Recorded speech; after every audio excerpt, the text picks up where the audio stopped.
Hello students, let's read the question. So the question is having assertion and reason. We have to select the correct option regarding this assertion and reason, whether this is correct or not. Assertion is polyembryony is found in all angiosperms. ये तो incorrect है, सारे angiosperm में तो polyembryony नहीं होता, क्योंकि अगर देखा जाए नॉर्मली यहाँ पे अगर हम देखें नॉर्मली क्या होता है, एक सीड अगर हम देखें एक सीड के अंदर यहाँ पे एक एम्ब्रियो प्रेजेंट है, one embryo in one seed, एक सीड के अंदर एक एम्ब्रियो होता है. लेकिन पॉली एम्ब्रियोनिक कंडीशन में क्या होता है, सीड के अंदर मैनी एम्ब्रियो है. अगर हम देखें यहाँ पे व्हेन मैनी एम्ब्रियो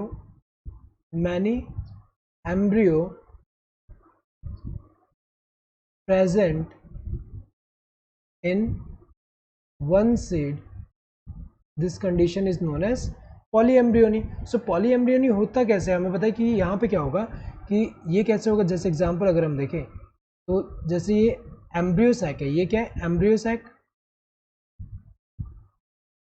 सैक है. नाउ एम्ब्रियो सैक के सराउंडेड बाय यहाँ न्यूसेलस वाले सेल होंगे. तो जब न्यूसेलस सेल जो है ये क्या करेगा, ये डिवाइड होके देन एंटर करेगा यहाँ पे एम्ब्रियो सैक के अंदर. यहाँ पे डिवाइड होके एम्ब्रियो सैक के अंदर एंटर कर रहा है और यहाँ पे एंटर करके यहाँ पे क्या फॉर्म करेगा, ये जो है एंटर करके ये क्या है, न्यूसेलस सेल. ये क्या है, न्यूसेलस सेल. एंड ये जब एंटर होंगे अंदर यहाँ पे डिवाइड होके यहाँ पे जो एंटर हो रहे हैं, तो यहाँ पे जाके ये जो अंदर यहाँ पे क्या फॉर्म कर रहे हैं, एम्ब्रियो फॉर्म कर रहे हैं. सो न्यूसेलस सेल से यहाँ पे क्या फॉर्म हो रहा है, अगर देखा जाए ये जैसे कि यहाँ पे अगर हम देखें तो यहाँ पे जैसे न्यूसेलस सेल जो है, न्यूसेलस सेल से एम्ब्रियो अगर फॉर्म हो रहा है, न्यूसेलस सेल से अगर एम्ब्रियो फॉर्म हो रहा है, तो ऐसे टाइप के इस कंडीशन को हम क्या बोलेंगे, इस कंडीशन को हम क्या बोलेंगे, जैसे न्यूसेलस सेल है अंदर आके यहाँ पे ये क्या फॉर्म करे, एम्ब्रियो फॉर्म करे. एम्ब्रियो फॉर्म करे तो ये जो सीड होगा, इस सीड के अंदर मैनी एम्ब्रियो होगा, इसलिए पॉली एम्ब्रियोनिक कंडीशन. एग्जाम्पल अगर हम देखिए किस में होता है, जैसे सिट्रस जो होते हैं उनमें, सिट्रस प्लांट में कह सकते हैं, एंड जो मैंगो के कुछ वेराइटीज़ जो होते हैं, मैंगो के कुछ वेराइटीज़ जो होते हैं उनमें होता है, वेराइटीज एटसेट्रा.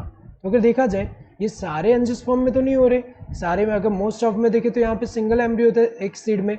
लेकिन ऐसा वाला कंडीशन क्या होता है, कुछ में प्रेजेंट है, जैसे सिट्रस का प्लांट हुआ, मैंगो के वेराइटीज हुए. तो ये तो अगर हम देखें इनकरेक्ट है, सारे में नहीं होते. रीजन क्या है, all angiosperms are produced by apomixis, this is incorrect. ये इनकरेक्ट है क्योंकि एपोमिक्सिस हमें पता है क्या होता है. एपोमिक्सिस ये जो है एपोमिक्सिस क्या होता है, development of seed, development of seed without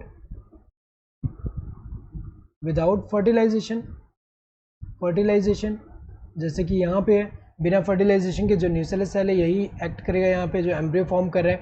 तो ये एपोमिक्सिस के थ्रू ही हो रहा है, एक तरह का ये एपोमिक्सिस है जिसमें सीड का फॉर्मेशन हुआ बिना फर्टिलाइजेशन के. तो ये जो है सारे एंजियोस्पर्म में एपोमिक्सिस नहीं होता, हमें पता है कि कुछ में ही होता है एपोमिक्सिस.